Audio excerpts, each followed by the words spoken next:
नमस्कार दोस्तों, 15 फरवरी 2024 को सुप्रीम कोर्ट ने इलेक्टोरल बॉन्ड यानी चुनावी बॉन्ड को असंवैधानिक बताकर इस पर रोक लगा दी। इलेक्टोरल बॉन्ड यानी चुनावी बॉन्ड क्या होते हैं तथा इसकी शुरुआत कब और क्यों हुई, फिर बाद में सुप्रीम कोर्ट ने इस पर रोक क्यों लगाई, आइए आज के इस वीडियो में समझने की कोशिश करते हैं। इलेक्टोरल बॉन्ड कैसे काम करेगा? मान लीजिए बीजेपी को लगता है कि मुझे 100 करोड़ के बॉन्ड इस इलेक्शन में मिले, कांग्रेस को 80 करोड़ के बॉन्ड मिले, तो हम एक ही अकाउंट में डालेंगे उन बॉन्ड्स को और वो बॉन्ड्स भी बैंकिंग ट्रांजैक्शन में ही कैश होंगे। दोस्तों, इलेक्टोरल बॉन्ड का मतलब उस वचन पत्र से होता है जिसके जरिए राजनीतिक पार्टियों को चंदा मिलता है और केंद्र सरकार ने इसे पहली बार साल 2017 के बजट में इस स्कीम की घोषणा की थी और जो बाद में साल 2018 में लागू हुआ। यह स्कीम उन बड़ी बड़ी कंपनियों, बड़े बड़े उद्योगपतियों के लिए थी जो चुनाव में अपनी पसंद की राजनीतिक पार्टियों को गुप्त दान देना चाहते हैं। आपने देखा होगा हमारे देश में ये पुरानी परंपरा रही है कि लोग राजनीतिक पार्टियों को चंदा देते हैं। व्यापारी लोग, बड़े बड़े घरानों के लोग या कई बार किसी पार्टी के जो कट्टर लोग हैं वो भी पॉलिटिकल पार्टी को चंदा देते हैं और उसी के लिए ये स्कीम निकाली गई थी और इसे गुप्त रखा गया था ताकि किसी को ये ना पता चल सके कि किस व्यक्ति ने, किस कंपनी ने, किस उद्योगपति ने किस पार्टी को कितना पैसा दिया है। इसे गुप्त रखा जाए वैसे ही जैसे आप अपना वोट गुप्त रखना चाहते हैं, आप नहीं बताना चाहते कि आपने किस पार्टी को वोट दिया है। उसी प्रकार अगर कोई व्यक्ति किसी पार्टी को चंदा देना चाहे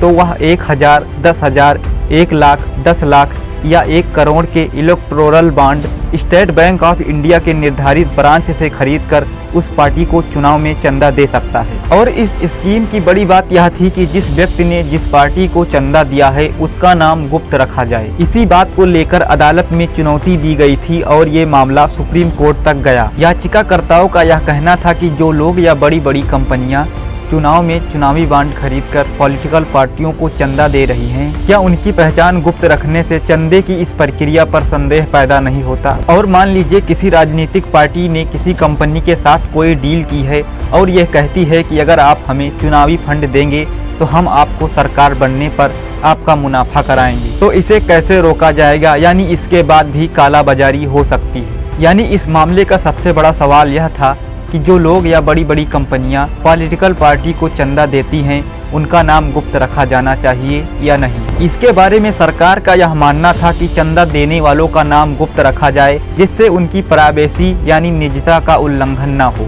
अब मान लीजिए चुनाव से पहले किसी कंपनी ने बीजेपी को चंदा दिया और कांग्रेस को यह बात पता चल जाए तो कांग्रेस की सरकार बनने पर कांग्रेस उस कंपनी के साथ सौतेला व्यवहार नहीं करेगी। और यही बात बीजेपी के लिए भी है। अगर बीजेपी को पता चल जाए कि कांग्रेस को किसने चंदा दिया तो बीजेपी के सरकार बनने पर उस व्यक्ति या कंपनी के साथ बीजेपी कैसा व्यवहार करेगी। सरकार ने यही दलील देते हुए इस स्कीम को लागू किया था और सब कुछ गुप्त रखा था। और इसमें सबसे बड़ा विवाद कंपनियों के गुप्त दान को लेकर था, लेकिन सुप्रीम कोर्ट ने सरकार के इस फैसले को नहीं माना और कहा केंद्र सरकार की यह योजना असंवैधानिक है जिससे सूचना के अधिकार का उल्लंघन होता है और देश के लोगों को ये जानने का पूरा अधिकार है कि किस पार्टी को कहां से चंदा मिल रहा है।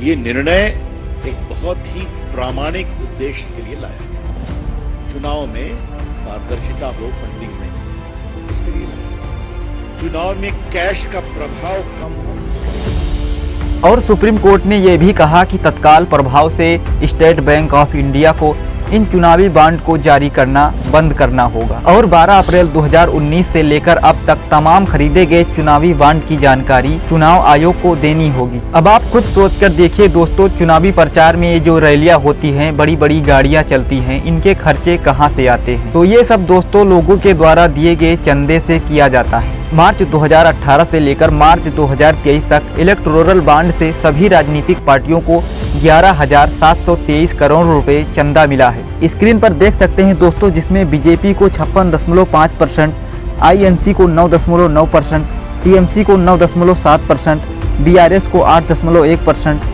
बीजेडी को 6.9%, डीएमके को 5.5%, वाईएसआरसीपी को 3.4% चंदा प्राप्त हुआ है। यानी बीजेपी को सबसे ज्यादा लगभग 6,623 करोड़ रुपए और वाईएसआरसीपी को सबसे कम 399 करोड़ रुपए का चंदा प्राप्त हुआ था। हमारे देश में इस स्कीम से अलग पहले से ही 20,000 से कम चंदा देने वालों की पहचान गुप्त रखी जाती थी, लेकिन चुनावी बांड के आ जाने पर 20,000 से भी ज्यादा चंदा देने वाले का नाम गुप्त रखना आसान हो गया। भारतीय चुनाव आयोग ने गुरुवार यानी 14 मार्च 2024 को सुप्रीम कोर्ट के आदेश के तहत चुनावी बांड का डेटा जारी कर दिया, जिसमें future gaming and hotel services private limited company ने सबसे ज्यादा यानी 68 करोड़ रुपए का चुनावी चंदा दिया। बाकी आप पूरी list election commission of India की वेबसाइट पर जाकर देख सकते हैं। इलेक्टोरल बॉन्ड स्कीम के बारे में आपकी क्या राय है? क्या यह स्कीम सही थी या नहीं? कमेंट सेक्शन में लिखकर जरूर बताएं। इस वीडियो को देखने के लिए आपका बहुत बहुत धन्यवाद।